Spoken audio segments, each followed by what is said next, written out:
demi kasih sayang kepada mereka.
Namo tassa bhagavato arahato samma sambuddhassa. Namo tassa bhagavato arahato samma sambuddhassa. Namo tassa bhagavato arahato samma sambuddhassa. Sugeng yawa jara silang, suka saddha pati tita, suko panyayawa patilabu, papanang akaranang sukang, saddo silena sampano, yaso boga samapito, yang pade sang bhajati, tatta tatewa pujito. Terpujilah Sang Bhagawa yang Maha Suci, yang telah mencapai penerangan sempurna. Sang Buddha bersabda, moral yang dijaga dengan baik akan memberikan kebahagiaan hingga usia tua. Keyakinan yang ditanam dengan kuat akan memberikan kebahagiaan. Kebijaksanaan yang telah dikembangkan akan memberikan kebahagiaan. Tidak melakukan perbuatan jahat akan memberikan kebahagiaan. Bagi orang yang memiliki keyakinan, sila yang sempurna, ia akan memperoleh nama harum dan kekayaan. Pergi ke tempat manapun, ia akan dicintai dan dihormati.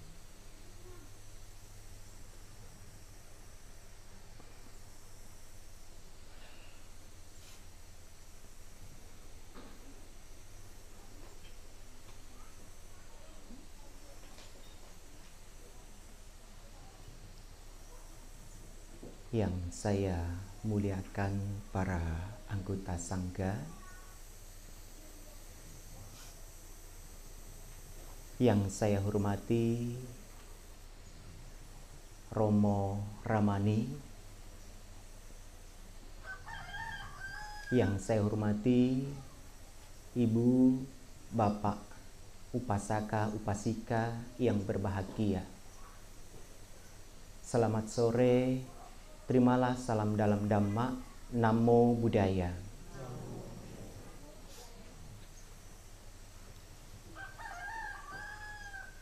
Sungguh satu kesempatan yang baik hari ini Anda semua bisa mengikuti upacara Hari Katina di Arama Kebun Kesadaran. Mengapa Bante mengatakan satu kesempatan baik? Di luar sana, Ibu Bapak, banyak orang yang kecewa, banyak orang yang putus asa, kecewa dengan pasangan hidupnya, kecewa dengan orang tuanya, kecewa dengan anak-anaknya, kecewa dengan kesehatan badan jasmaninya, kecewa dengan pilihan hidupnya. Tidak sedikit orang yang kecewa. Tapi Bante ingin menekankan kepada Anda, kekecewaan itu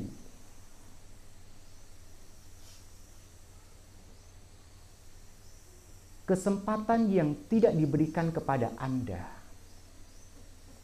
bukan satu sumber penderitaan dalam hidup Anda. Itu bukan satu sumber penderitaan. Kalau orang lain tidak memberikan kesempatan untuk kedua kalinya dalam hidup Anda, itu bukan sumber penderitaan. Tetapi ketika Anda tidak memberikan kesempatan yang baik dalam hidup Anda sendiri, maka itu adalah sumber penderitaan. Tidak meluangkan hal yang baik dalam hidup Anda, tidak mendapatkan keberuntungan, tidak mendapatkan kebahagiaan. Oleh karena itu, Anda telah memberikan kesempatan yang baik dalam hidup Anda saat ini. Dan saya yakin mengikuti perayaan Katina, mengikuti persembahan jubah pada bulan Katina seperti saat ini bukan satu-satunya hari yang Anda lakukan. Saya yakin Anda pasti sudah sering melakukan hal baik ini. Oleh karena itu, mari memberikan dukungan dalam diri Anda sendiri. Saya berhak bahagia. Saya bisa bahagia, tapi sesuai dengan cara yang benar. Bapak Ibu yang berbahagia, di dalam Sigalowadah Sutta, Sang Buddha menjelaskan ada kewajiban bagi umat kepada para biku, dan ada juga kewajiban bagi para biku kepada umat. Ada 5 kewajiban umat kepada para biku. Yang pertama, meskipun di dalam pikiran, jangan memikirkan hal yang buruk kepada para biku. Walaupun di dalam pikiran, saya pikir-pikir, lihat Bante Teja kalau makan kok ini dimakan, itu dimakan, semua dimakan. Aduh, ya, stop pikiran seperti itu. Berpikir buruk kepada para biku jangan diteruskan. Yang kedua, saat bertegur sapa, memberikan salam, memberikan sapaan kepada para biku, ucapkan dengan rasa hormat, sopan santun. Mentang-mentang sudah kenal lama, "Woi Bante Teja!" Wah, kayak temennya sendiri. "Wah Bakaro!" Kalau Denis yang ngomong sih nggak apa-apa. Tapi Denis pinter loh.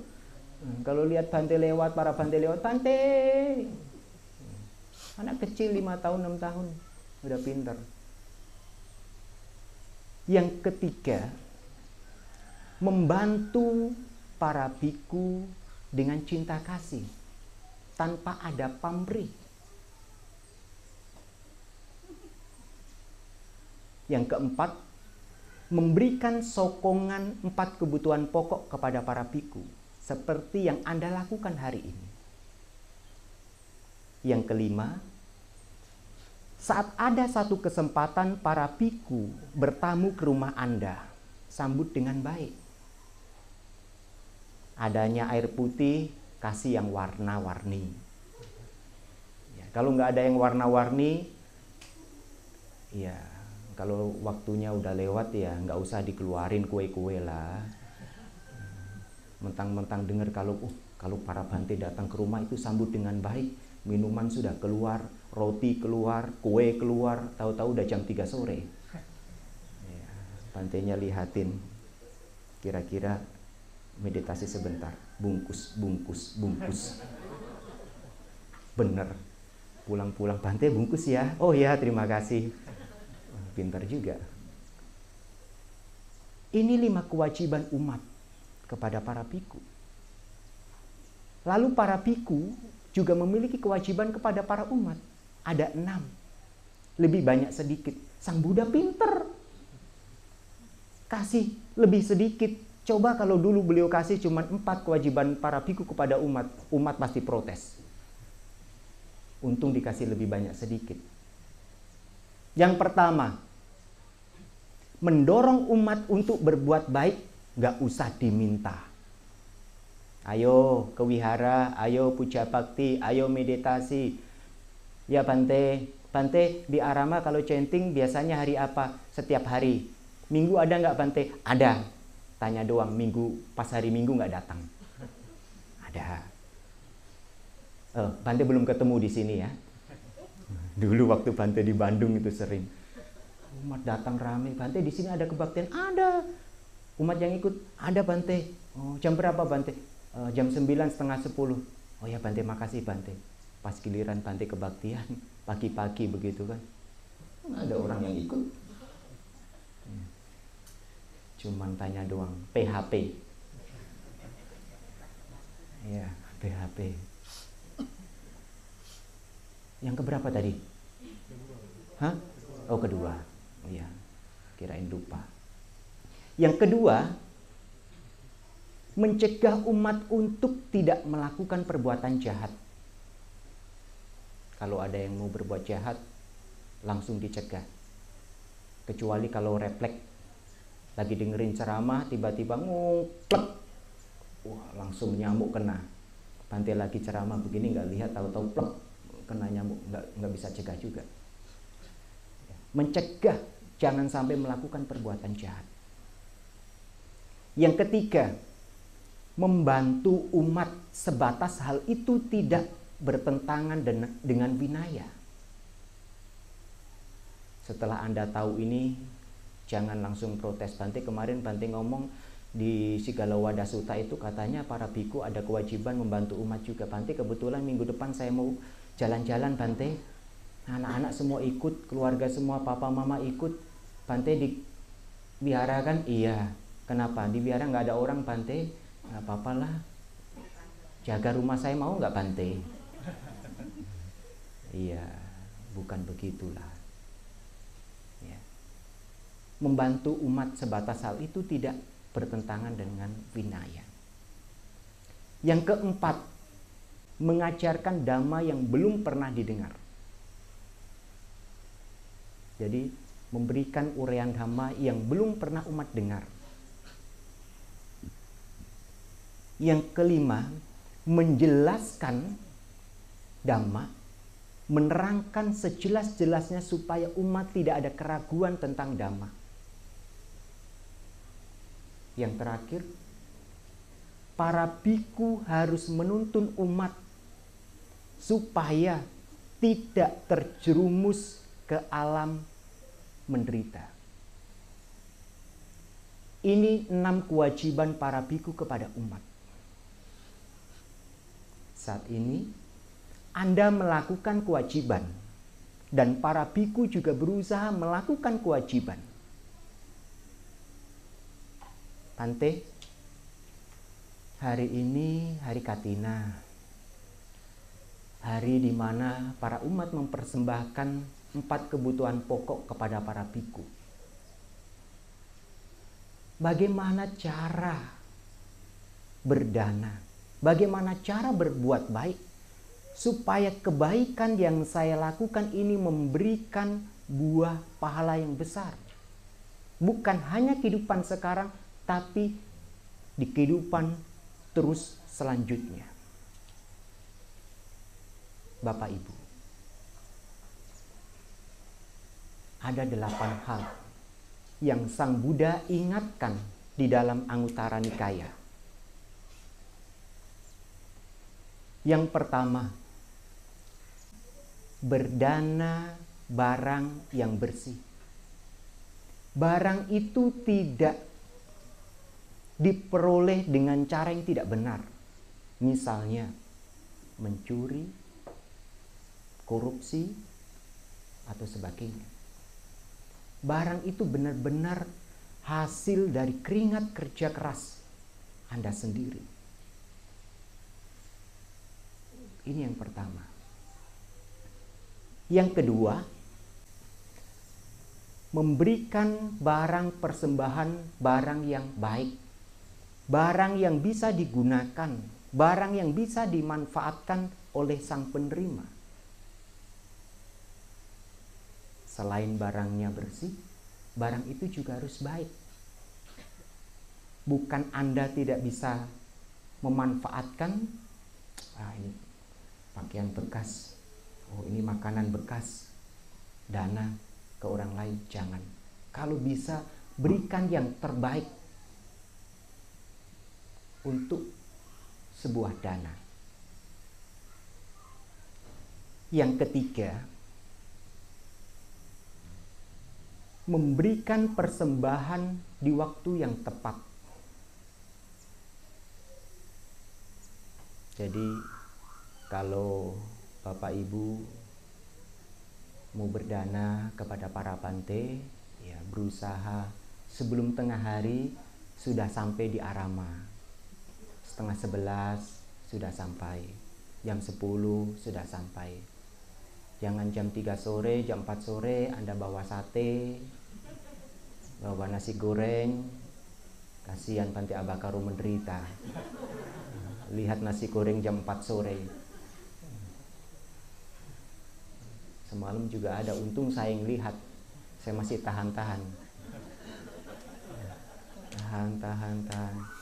Tapi ternyata paginya juga ada nasi goreng juga. Untunglah, karma baik. Ya kan? Harus di waktu yang tepat. Yang keempat, memberikan persembahan barang yang sesuai, yang layak. Kalau di hari Katina seperti bol, jubah, obat-obatan, para bhante bisa manfaatkan barang-barang itu. Tapi kalau Anda beli sendiri di mall, beli kemeja, beli celana, beli sisir, sudah itu bungkus rapi-rapi, Bhante saya mau sanghadana di bulan Katina, tolong terima Bhante, isinya semua kemeja, celana, Bhantenya nggak bisa pakai lah. Yang untung nanti Romo Pak Kadek nanti. Nah, harus sesuai.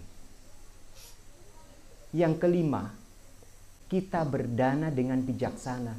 Melihat saat kita mau memberi, kira-kira ini penerima dapat manfaat nggak? Harus begitu. Kalau Dana sama Bante Abakaro, Dana sama Bante, wah Dana bola. Ya, buat olahraga Bante. Nanti bal-balan terus setiap sore di lapangan. Harus melihat manfaat. Jangan sembarangan. Yang keenam, Bapak Ibu, berdana secara tetap, terus-menerus. Walaupun sedikit, tetapi kebaikan itu terus-menerus dilakukan. Kemarin awal tahun saya sudah berbuat baik, Bante, lumayan banyak kok. Udah setahun sekali doang. Jangan. Kebaikan itu dilakukan terus-menerus setiap saat, walaupun hal itu kecil. Untuk apa, Bante? Saat kita berbuat baik, kondisi pikiran yang baik itu diutamakan, selalu muncul, selalu ada. Kita tidak memberikan ruang untuk pikiran berpikir hal yang buruk. Semakin sering kita berbuat baik, maka kebaikan itu akan mengkondisikan batin kita bebas dari hal-hal buruk. Walaupun Bapak Ibu, memang di dalam sutta tidak disebutkan dengan berdana mampu mencabut akar keserakahan, ketamakan, kebodohan, tidak ada. Dengan berdana memang tidak bisa. Berdana ini hanya untuk menekan, untuk mengendapkan kekotoran-kekotoran dalam pikiran kita. Saat waktu yang tepat, ternyata berdana adalah menjadi penopang untuk jalan kebahagiaan spiritual. Yang ketujuh, Bapak Ibu, berdana dengan pikiran tenang. Umat yang hadir cukup banyak. Jadi waktu nanti mempersembahkan barang gak usah berebut.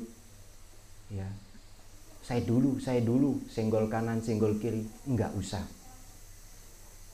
Ya, lakukan kebaikan itu dengan pikiran yang tenang, dengan bahagia. Yang terakhir, kita berusaha untuk menjaga batin kita terus bahagia walaupun sudah selesai berdana. Jadi tidak hanya sebelum berdana, saat memberi, tidak. Tapi setelah 1 hari, 1 minggu, 1 bulan, 1 tahun, tidak ada penyesalan di situ. Tidak ada, Bapak Ibu. 8 hal ini, Bapak Ibu, yang mendorong seseorang, kebaikan seseorang, kebaikan yang dilakukan akan memberikan pahala yang besar.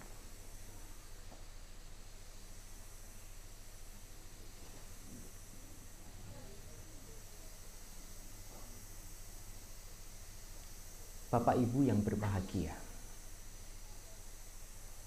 di zaman Sang Buddha ada salah satu umat yang luar biasa, memiliki keyakinan sada yang luar biasa.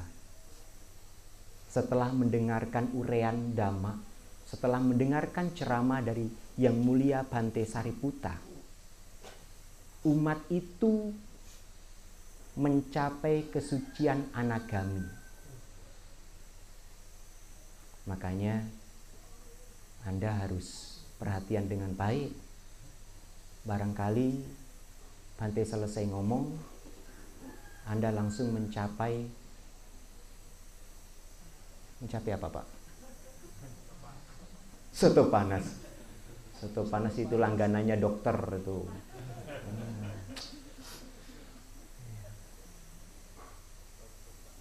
Umat ini bernama Cita. Setelah mendengarkan uraian Dhamma dari Yang Mulia Bante Sariputta, umat ini mempersiapkan 500 kereta. 500 kereta. Kalau zaman sekarang ada nggak yang kemari bawa 500 oto? Hah? Emangnya mau bikin showroom di sini Bante?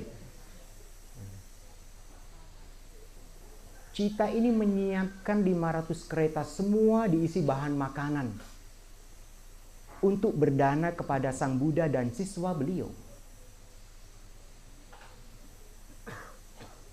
Beliau membawa rombongan sebanyak 3.000, nggak tanggung-tanggung. Kayak orang mau demo. Bawa 3.000 orang. Setiap hari dalam perjalanan hanya menempuh 1 yojana. Ya, karena banyak orang.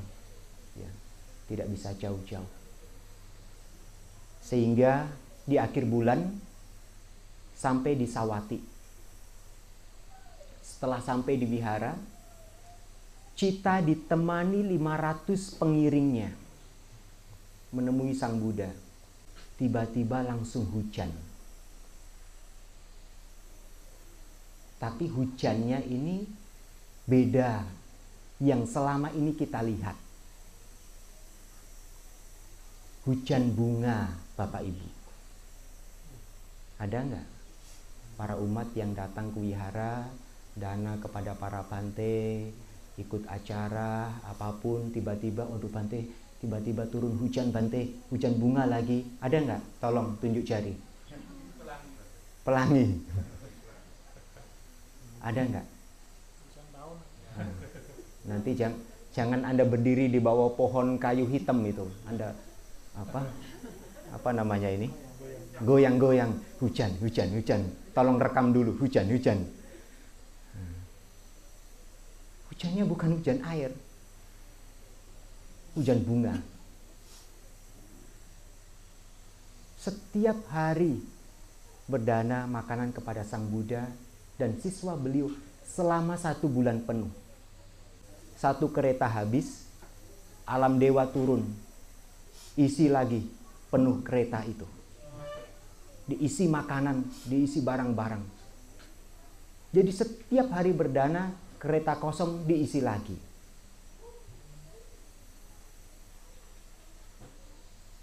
Waktu Cita pulang, semua barang yang ada di kereta semua dipersembahkan kepada Sang Buddha dan siswa beliau. Semua ditaruh di kuti-kuti, di Dhammasala sampai penuh. Dan saat itu juga para dewa mengisi kembali barang-barang yang di kereta Cita tadi. Semua diisi dengan barang-barang yang berharga. Bante Ananda melihat hal ini. Sang Bhagawa, apakah umat ini akan memperoleh kekayaan seperti ini walaupun tidak datang kepada Sang Bhagawa? Atau hanya mendapatkan kekayaan ini saat datang berdana kepada Sang Bhagawa?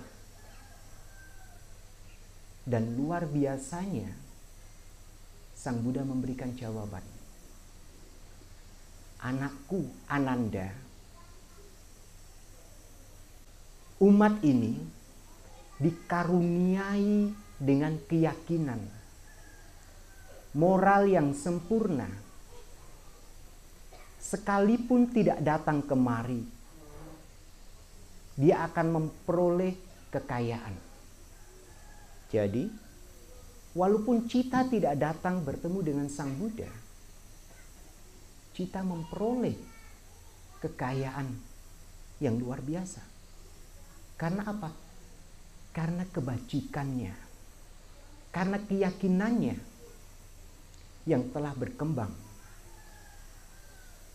sudah mencapai anagami, ibu bapak. Itu bukan main-main. Alam dewa langsung turun. Setelah itu Sang Buddha bersabda di dalam Dhammapada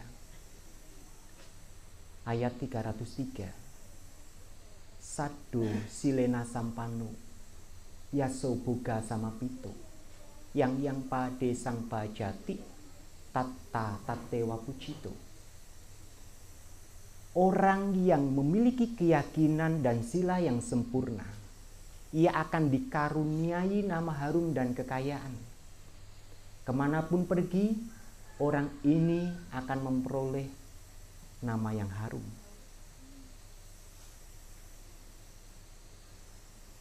Ibu bapak yang berbahagia, sungguh luar biasa pahala dari kebajikan, pahala dari berdana. Sungguh penting untuk berbuat baik. Tetapi kita harus ingat, kebaikan itu juga harus dibarengi moral yang baik, sila yang baik, pengendalian diri yang baik harus ada di dalam diri kita. Kalau tidak ada moral dan pengendalian diri, ibarat seperti sebuah ember.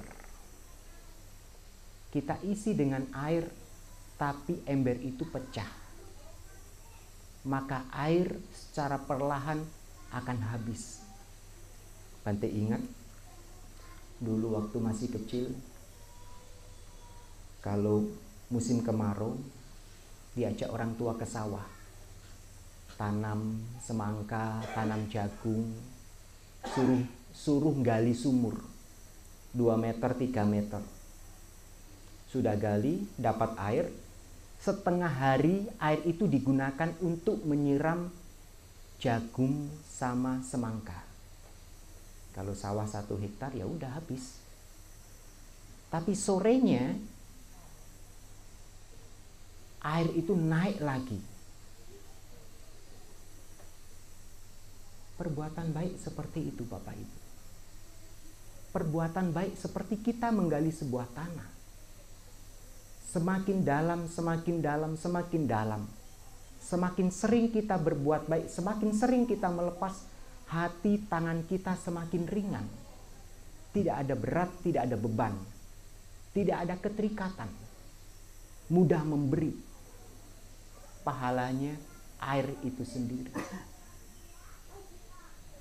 Oleh karena itu, kebaikan harus diimbangi dengan moral dan pengendalian.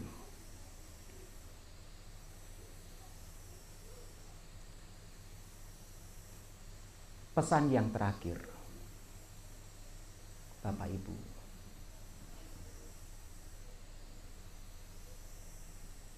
ini tidak kalah penting. Jadi Bante rasa perlu untuk disampaikan pada kesempatan ini. Bante ingat kurang lebih tahun 2007-2008 waktu masih Samanera.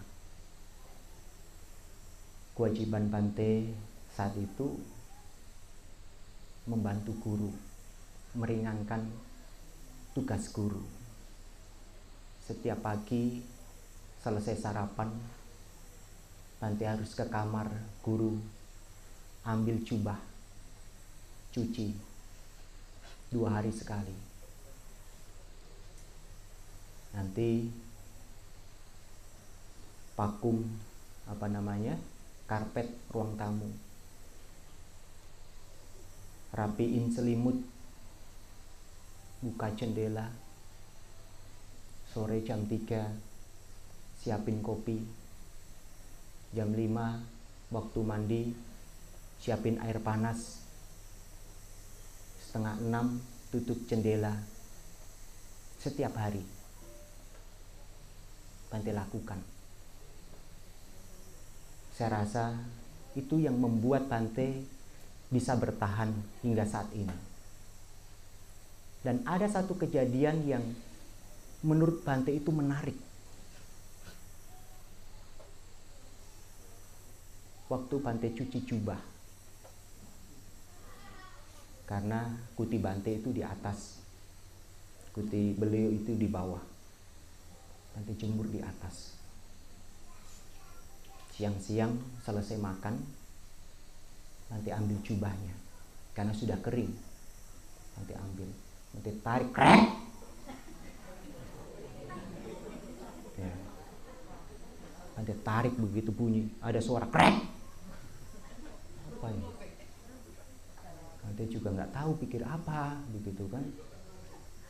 Ternyata nyangkut sama kawat, sobek.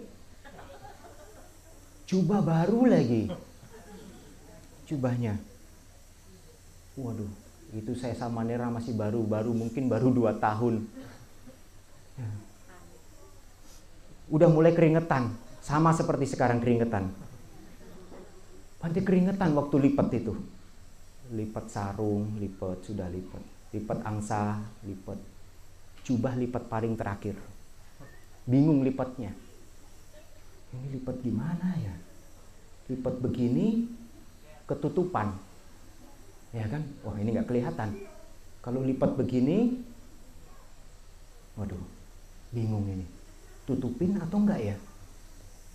Dilema Bante. Bante dilema. Nanti kena marah enggak ya?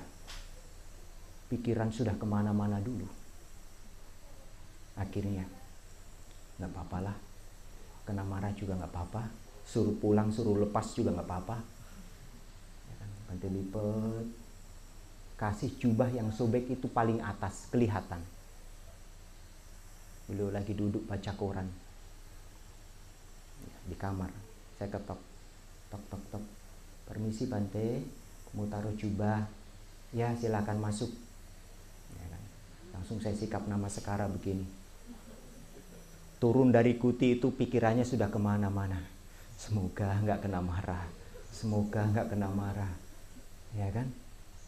Bante, mohon maaf. Ya. Ini Bante nggak ngada-ngada suara. Memang suara Bante begini. Bante mohon maaf. Jubahnya saya sobekin Bante. Oh ya, nggak apa-apa. Nggak marah. Loh, kok nggak marah sih? Saya pikir tadi marah. Tahu nggak marah, saya sobek lebih besar. Ya kan? Sama Nera taruh situ aja nggak apa-apa. Makasih ya sudah dicuciin. Loh, waduh, sudah punya rencana lagi. Hari berikutnya kita sobek lagi aja. Enggak. Besoknya, selang 2 hari kalau nggak salah. Biasa kalau mau makan siang itu, Bante pasti ke kuti beliau dulu. Nanti siapin sandalnya, beliau keluar, Bante kunci. Sudah keluar ya, bukan beliau di dalam Bante kunci. Bukan, sudah keluar Bante baru kunci pintu. Nah, Bante ngikutin dari belakang begitu. Lihat dari belakang sobek, maaf ya. Dari pantat ini sobek. Jubahnya sobek. Udah jahitan. Wah, ini jubah yang kemarin saya sobekin. Saya lihat senang sekali loh. Senang. Kenapa senang Bante? Masih beliau pakai. Walaupun sobek. Wah, saya sudah kasih tanda tangan di situ.